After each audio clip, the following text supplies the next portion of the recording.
Good afternoon boys.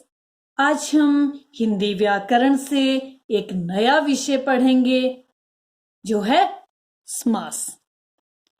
सबसे पहले समास की परिभाषा जान लें कि दो या दो से अधिक शब्दों के मेल से यानी मिलने से नए शब्द बनाने की क्रिया को जो नया शब्द बनता है उसे समास कहते हैं।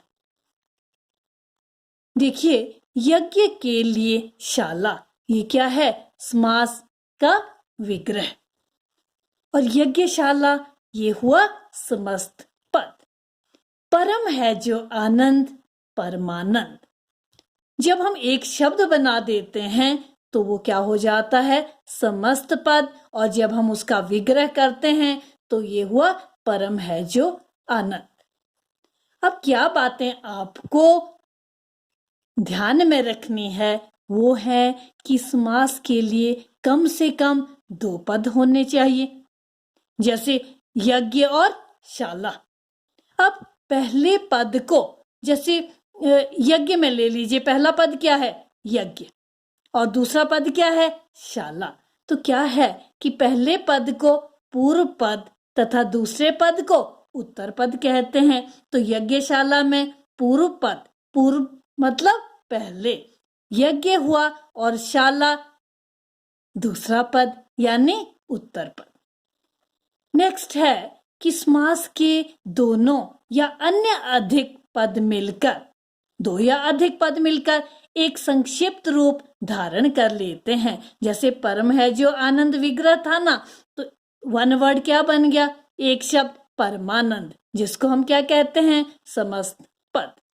समास होने पर जहां संधि संभव होती है वहां नियमों के अनुसार संधि भी हो जाती है कि परम प्लस आनंद परमानंद।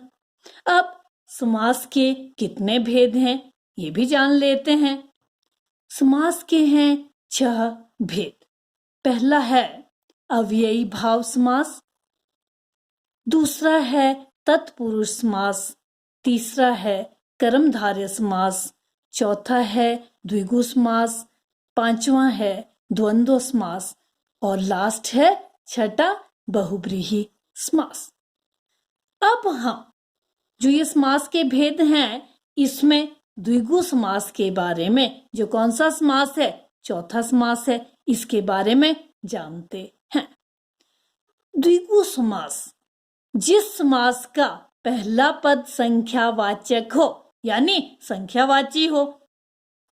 बहुत ही साधारण सा है ये याद रखने को कि पहला पद संख्यावाचक हो, उसे द्विगु समास कहते हैं। ये परिभाषा है द्विगु समास की। और इसमें समूह या समाहार का बोध होता है यानी ज्ञान होता है।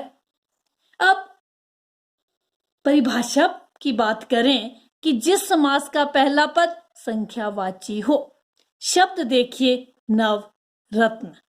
नव पूर्व पद नव है और रत्न उत्तर पद है। तो नव संख्यावाची हुआ ना, जिसका समास विग्रह है नौ रत्नों का समूह। पंचवटी है, पंच वटी, पंच हुआ पूर्व पद, वटी हुआ उत्तर पद, यानी 5 वटों का समूह। अब आप आगे भी शब्दों में देखेंगे कि सभी में ही पहला पद जो है संख्यावाची है, जैसे सप्तर्षि, पंचरत्न, त्रिवेणी। त्रिवेणी का समास विग्रह देखते हैं, 3 वेणियों। वेणियां किसको कहते हैं? नदियों को। कि 3 वेणियों का समाहार यानी 3 नदियों का समाहार। हम बात कर रहे हैं किसकी? द्विगु समास की। अब देखिए शब्द नवरात्रि।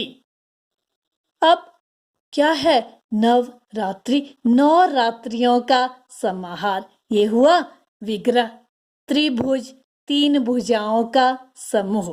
इसी तरह से पंचानन, पूर्व पद देखिए बॉयज, पंच, 5 आननों का समूह। और दोपहर, 2 आ गया, संख्यावाची है, तो दोपहरों का समाहार, इसका समास विग्रह हो गया। अब देखिए त्रिफला, त्रिफला है ना, तो 3 फलों का समूह, त्रि। यानी क्या ध्यान रखना है हमने द्विगु समास को समझती बार कि इसमें पूर्व पद संख्यावाची होता है।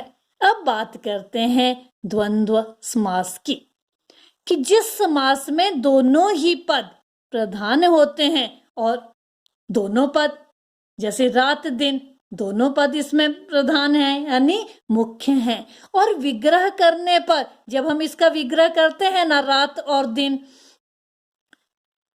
इनके बीच में जब हम विग्रह करते हैं तो और, या, अथवा, एवं जो है लगता है, वहां द्वंद्व समास होता है। तो क्या ध्यान रखेंगे हम कि इसमें द्वंद्व समास में दोनों ही पद प्रधान होते हैं, और जब हम विग्रह करते हैं ना, जब हम अलग अलग करते हैं इनको, तो बीच में, इनके बीच में क्या आ जाता है, और, या, अथवा और एवं। अब देखते हैं शब्दों को। रात दिन, ध्यान दें कि रात और दिन के बीच हाइफन लगा है ना, तो क्या हो गया, रात और दिन, ये हुआ इसका विग्रह। सुख दुख, सुख और दुख। मोटा पतला, ये है समस्त पद। बस ध्यान में हमने यही रखना है कि इसके बीच में हाइफन लगता है, मोटा पतला, और जब हम विग्रह करते हैं तो उसमें और, अथवा, या आ जाता है। जैसे मोटा पतला का विग्रह है मोटा और पतला। शिव पार्वती, शिव और पार्वती। इसी तरह से बाकी शब्द यहाँ हैं, सत्य असत्य, छोटा बड़ा, चाय कॉफी। अब यहाँ पर चाय या कॉफी, क्योंकि हमने परिभाषा में पढ़ा था, परिभाषा में जाना था ना हमने ये, कि इसमें या का भी प्रयोग किया जाता है। माता पिता, माता और पिता। भाई बहन, भाई और बहन। बॉयज, आपने क्या याद रखना है कि इसमें किस तरह के प्रश्न पूछे जाते हैं। आपसे पूछा जाता है कि निम्न शब्दों का, निम्न समस्त पद का विग्रह करके समास का नाम बताइए। तो नवरात्रि अगर आता है तो आपने लिख लिया विग्रह क्या होगा, नवरात्रियों का समाहार। और समास का नाम क्या आ गया, द्विगु समास। और इसी तरह से अगर आपसे पूछा जाता है दोपहर, तो आपने समास विग्रह क्या होगा, दोपहरों का समाहार, और समास का नाम द्विगु समास।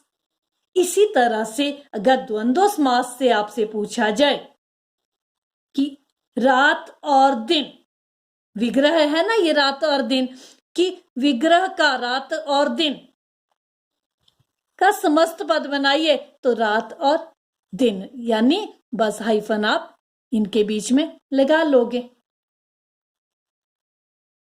उम्मीद करती हूं कि आपको समास समझ आ गए होंगे। स्वस्थ रहें, सुरक्षित रहें। अपनी वाणी को इसी के साथ विराम देती हूँ। Thank you boys.